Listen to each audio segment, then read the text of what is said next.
La transformation de l'Europe de l'Est.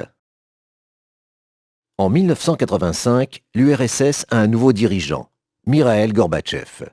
Il souhaite réformer l'Union soviétique confrontée à une crise économique et sociale profonde, tout en maintenant l'idéologie communiste. Ces réformes vont libéraliser en partie tout le bloc de l'Est. Contrairement à ce qu'a prévu Gorbatchev, toutes les démocraties populaires d'Europe de l'Est rompent peu à peu avec le communisme entre 1989 et 1991. Le 2 mai 1989, le Premier ministre hongrois, Miklos Németh, décide d'ouvrir les frontières entre l'Autriche et la Hongrie. L'URSS de Gorbatchev laisse faire, sans violence. C'est la première brèche portée au rideau de fer. En Pologne, le gouvernement communiste est contraint d'accepter sous la pression populaire la tenue d'élections libres. Le 4 juin 1989, victorieux, le parti réformateur Solidarnosc de l'opposant politique Lech Walesa fait son entrée au gouvernement. Pour fuir le régime communiste de la RDA, des milliers d'Allemands de l'Est migrent vers l'Europe de l'Ouest, en passant par la Tchécoslovaquie, la Hongrie et l'Autriche. Incapable de stopper cette hémorragie et ne pouvant compter sur l'aide soviétique, le gouvernement de la RDA ouvre les postes frontières entre Berlin-Est et Berlin-Ouest le 9 novembre 1989. Des milliers de Berlinois et d'Allemands de l'Est franchissent le mur de Berlin, tandis que la frontière entre la RDA et la RFA est ouverte. C'est la fin du rideau de fer. En Roumanie, le peuple se révolte contre le dictateur communiste Nicolae Ceausescu le 25 décembre 1989. En 1989 et 1990, toutes les démocraties populaires sont touchées par la contestation populaire. Depuis 1957, les pays d'Europe de l'Ouest sont progressivement associés dans la Communauté économique européenne, CEE, appelée ensuite Union européenne. En 1989, elle est formée de 12 pays membres. En 1989 et 1990, les pays d'Europe de l'Est qui rejettent le modèle communiste se tournent vers le modèle libéral, démocratique et capitaliste qui est celui des pays de l'Ouest.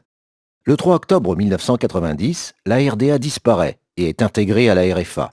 L'Allemagne est réunifiée. En URSS, la politique de Gorbatchev fait naître des revendications nationalistes.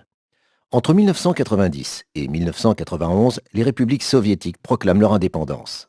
Ces affrontements armés éclatent en Lituanie car l'URSS refuse son indépendance, mais aussi en Moldavie en 1991, au Tadjikistan et en Ouzbékistan à partir de 1992. Ces territoires désirent davantage d'autonomie. Du 19 au 21 août 1991, un coup d'État militaire est organisé en URSS par les derniers défenseurs du communisme. Leur objectif est de prendre le pouvoir pour freiner l'implosion du bloc de l'Est. Le coup d'État échoue face à la résistance populaire et démocratique russe. Le 3 décembre 1991, la paix entre l'URSS et les États-Unis est signée. C'est la fin de la guerre froide.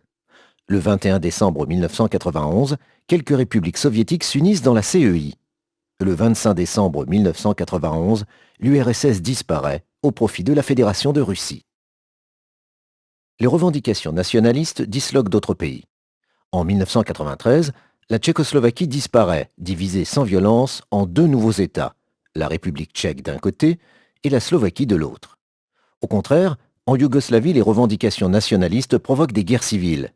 La Slovénie proclame son indépendance en juin 1991, bientôt suivie de la Croatie, de la Bosnie-Herzégovine, de la Macédoine.